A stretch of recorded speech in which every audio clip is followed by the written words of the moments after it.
"Get out of here," the giant bodyguard roared, his deep voice cutting through the polished calm of the luxury hotel lobby in downtown Chicago. Conversation stopped mid-sentence. Heels froze against marble floors, and even the soft piano music seemed to fade into silence. The man he was shouting at didn't look like he belonged there. His jacket was worn at the edges, his shoes carried the dust of long streets, and his tired eyes told stories of nights without rest.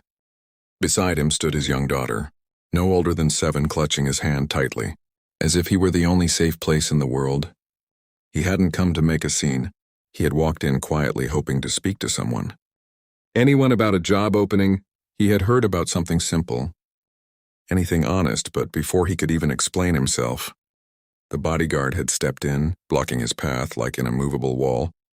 The father lowered his gaze for a moment, not in defeat but as if gathering his strength. His daughter shifted closer, pressing her small shoulder against his leg, her white eyes darting between the towering guard and her father's face. The bodyguard took a step forward, his massive presence overwhelming, expecting the man to shrink back, apologize, and disappear like so many others had before. Instead, something unexpected happened. Slowly, deliberately, the father lifted his head, his posture straightened not aggressively, but with quiet dignity. There was no anger in his expression. No defiance meant to provoke, just a steady calm, the kind forged through hardship. Loss and the relentless responsibility of raising a child alone. "I'm not here to cause trouble," he said softly, though his voice carried further than anyone expected. It wasn't loud, but it was firm, unshaken. A few people nearby exchanged glances, sensing that this moment was different from the usual security confrontations. The father's grip on his daughter's hand tightened ever so slightly, reassuring her without words. She looked up at him, her fear easing just a little as she saw the calm in his eyes. To her, he wasn't a man being pushed out. He was still her protector, still unbreakable. The bodyguard frowned, clearly unprepared for this kind of response. He had seen fear, anger, even desperation, but not this quiet resolve. "You need to leave," he repeated, though his voice had lost a bit of its earlier force. The father didn't move, not an inch. Instead, he took a small breath, as if reminding himself why he had come in the first place. Bills, rent, food. His daughter's future. Walking away wasn't just leaving a building. It was walking away from a chance, however small, to change their lives. "I just need a minute," the father said, meeting the guard's eyes now. 1 minute to speak to someone. His words hung in the air, simple yet powerful around them. The once busy lobby had transformed into an audience. People who had been strangers a moment ago were now witnesses to something deeper than a security dispute. It was a test of dignity against dismissal, of hope against rejection. The bodyguard hesitated again, his towering stance no longer as certain as before. And in that pause, in that fragile moment of stillness, it became clear that the man in worn clothes wasn't as small as he seemed. The silence stretched for a few seconds after the father's words, but it felt much longer, like the entire lobby was holding its breath. "I'm not leaving, I just need one chance," he had said, and the calm certainty in his voice lingered in the air. The bodyguard stood still, his large frame no longer advancing, his expression caught somewhere between duty and doubt. The little girl tightened her grip on her father's hand, her small fingers curling into his as she looked up at him. There was fear in her eyes, but also something else, belief. To her, he wasn't just asking for a chance. He was proving that he would never give up, no matter how intimidating the world seemed. Across the lobby, a woman who had been walking toward the elevator slowed her steps. She was sharply dressed, her presence commanding attention without effort. People suddenly made way for her, and whispers hinted at her importance. She had seen countless interactions like this before.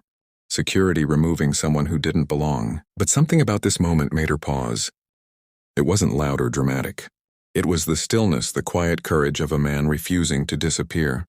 She turned slightly, her eyes focusing on the father and his daughter, studying them with a thoughtful gaze. The bodyguard cleared his throat, trying to regain control of the situation. "Sir, you're causing a disturbance," he said, though the words felt weaker now. The father didn't argue.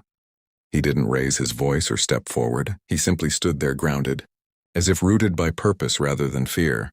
"I understand," he replied, his tone respectful but unwavering. "I'll leave if I have to. But if there's even a small chance someone will listen, I have to try." His honesty cut through the tension more sharply than any shout could have. The woman began walking toward them, her heels clicking softly against the marble floor, each step drawing attention. Conversations resumed in hushed tones, but eyes remained fixed on her approach. The bodyguard noticed her immediately and straightened, shifting his stance as she neared. "Ma'am," he said, nodding slightly, ready to explain. But she raised her hand just enough to stop him. Her gaze remained on the father, calm and assessing for a brief moment. The father looked uncertain, as if realizing who she might be. His daughter peeked from behind his arm, curious now instead of afraid. The woman stopped a few feet away, her expression unreadable. She took in the details, the worn jacket, the tired eyes, the protective way he stood in front of his child.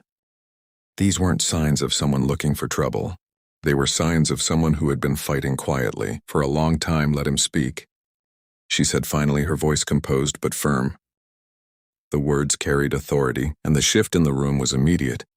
The bodyguard hesitated only a second before stepping back, lowering his stance. The tension that had filled the space seemed to loosen, replaced by anticipation. The father exhaled slowly, as if releasing a weight he had been carrying for years. He nodded, once grateful but still composed.